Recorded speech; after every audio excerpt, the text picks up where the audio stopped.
विचित्र बात है जो हमारे गृहस्थ के लिए जी हाँ कलंक है। आज तो हर पल जहां भी पति पत्नी एक मिले मन विकृत होता है, मन दुर्भाव से युक्त होता है। अरे हम माता पिता भी हैं, हमारे बड़े बड़े बच्चे भी हैं, जब एक साथ पूजा होगा तो वो भाव पैदा होगा, अभिभावक का भाव पैदा होगा, मातृत्व का वात्सल्य का भाव पैदा होगा और आपके घर में आपके बच्चे आपकी गोदी में बैठने के लिए फिर तैयार होंगे, आपके साथ कुछ हंसी खुशी का बात करना प्रारंभ करेंगे।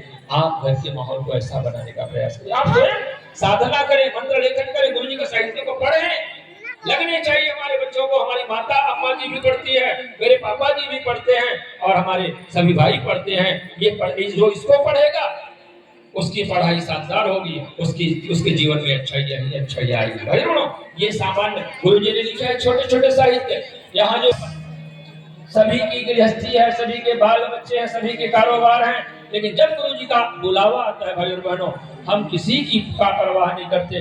बच्चों का संभालना, कारोबार को संभालना, सब कुछ संभालना गुरु जी ने हमें आश्वस्त कर दिया। बेटा मेरे काम में जाने वालों का कोई काम अधूरा होने वाला नहीं है।